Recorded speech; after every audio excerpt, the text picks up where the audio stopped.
नमस्कार दोस्तों, मैं राजेश जवलकर आपका स्वागत करता हूँ one more day one more news channel पे।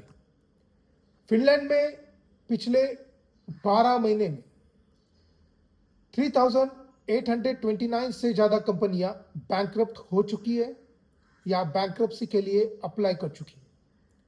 3,829, सही सुना दोस्तों आपने। 3,829 मतलब हर महीने में 300 से ज़्यादा कंपनियां बैंकरप्ट हो चुकी है या बैंकरप्सी के लिए अप्लाई कर चुकी है। आज हम इसी टॉपिक पे बात करेंगे जिसकी चर्चा यूरोप में जोरों से चल रही है, लेकिन भारत में अभी इतनी ज़्यादा नहीं हो रही। Let that sink in.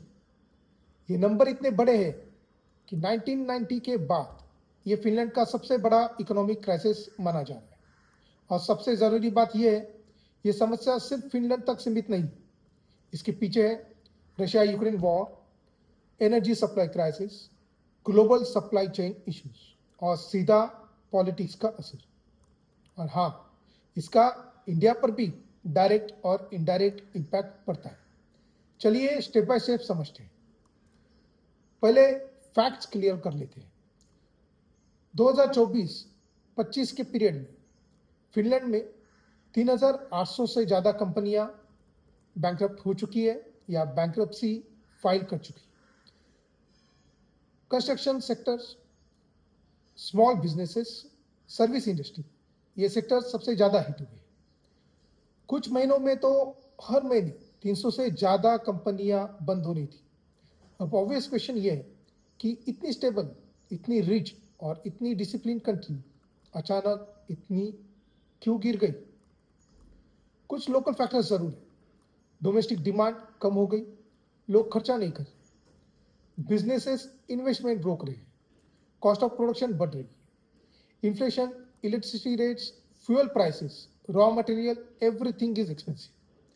Unemployment बढ़ी और एक्सपोर्ट घटे हुए। यूरोप के देशों से डिमांड कम हो गई।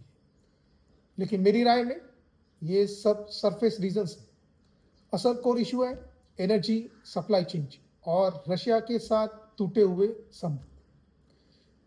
युद्ध से पहले 2022 से पहले फिनलैंड बड़ी मात्रा में रशिया से नेचुरल गैस, क्रूड ऑयल और इलेक्ट्रिसिटी इंपोर्ट करता था। एनर्जी सस्ती थी, इंडस्ट्री कॉम्पिटिटिव थी, लेकिन 2022 के बाद सिनेरियो कंप्लीटली बदल गया। रशिया से गैस लगभग बंद, इलेक्ट्रिसिटी सप्लाई रुक गई, यूरोपियन यूनियन सैंक्शंस लग गए, फिनलैंड का नाटो में ज्वाइन करना और पॉलिटिकल टेंशन का बढ़ना। रिजल्ट क्या हुआ? फिनलैंड को अचानक महंगी एलएनजी इंपोर्ट करनी पड़ी, अल्टरनेटिव एनर्जी सोर्सेस इस्तेमाल करने पड़ी, रिन्यूएबल और न्यूक्लियर एनर्जी में फास्टैग इन्वेस्टमेंट करनी पड़ी। डायरेक्शन सही थी, लेकिन कॉस्ट बहुत ज़्यादा थी। स्मॉल बिजनेसेस टिक ही नहीं पाए। बड़ी कंपनियां एडजस्ट कर सकती है, स्मॉल बिजनेसेस नहीं। इलेक्ट्रिसिटी बिल स्काई रॉकेट्स हो गए, ऑपरेटिंग कॉस्ट बढ़ गई, सेल कम, प्रॉफिट मार्जिन जीरो, और फिर bankruptcy. Simple economics. Russia Ukraine war का असर सिर्फ एनर्जी तक सीमित नहीं, ग्लोबल सप्लाई चेन डिसरप्ट हुई, रॉ मटेरियल महंगा हुआ, ट्रांसपोर्ट कॉस्ट बढ़ी, इंश्योरेंस कॉस्ट बढ़ी, सैंक्शन की वजह से ट्रांजैक्शंस अटक गए। फिनलैंड के मैन्युफैक्चरिंग, एग्रीकल्चर, लॉजिस्टिक सभी सेक्टर्स हिट हुए। इसीलिए ये बैंकरप्सी वेव सिर्फ लोकल प्रॉब्लम नहीं, ये ग्लोबल इकोनॉमिक अर्थक्वेक है। आज पूरी यूरोप में एनर्जी एक्सपेंसिव है, इंडस्ट्री कॉस्टलियर है, कंज्यूमर्स कम खर्चा कर रहे हैं। रिजल्ट, इकोनॉमिक ग्रोथ स्लो हो गई। दूसरी तरफ ग्लोबल एनर्जी मार्केट बदल रही है। रशिया के एलएनजी प्रोजेक्ट्स डिले हो रहे, सप्लाई रिड्यूस हो रही, प्राइसेस अनस्टेबल, और ये सब पूरी दुनिया महसूस कर रही है। अब इसका इंडिया पे क्या असर? इंडिया एक मेजर एनर्जी इंपोर्टर है। रशिया से डिस्काउंटेड क्रूड ऑयल लेने वाला वन ऑफ द कंट्री है। इंडिया पूरी तरीके से रशिया पर डिपेंडेंट नहीं है, मिडल ईस्ट, यूएस, अफ्रीका, ये भी अल्टरनेटिव्स अवेलेबल है, बट रिस्क।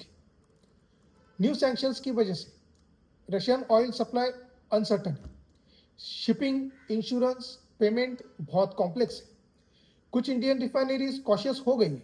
इसका मतलब ग्लोबल ऑयल प्राइसेस बढ़ सकती है। इंडिया की इंपोर्ट कॉस्ट बढ़ सकती है। इन्फ्लेशन और प्रोडक्शन कॉस्ट पर प्रेशर आ सकता है। मेरी राय में फिनलैंड में हो रही बैंक्रप्सी एक वार्निंग सिग्नल है। एनर्जी और जियोपॉलिटिक्स अब डायरेक्टली बिजनेस सर्वाइवल से जुड़ा हुआ है। रशिया यूरोप कॉन्फ्लिक्ट का असर पूरी दुनिया पर पड़ रहा है। इंडिया रिलेटिवली सेफर है, लेकिन इम्यून नहीं। आज के समय में energy is equal to power, energy is equal to economic stability.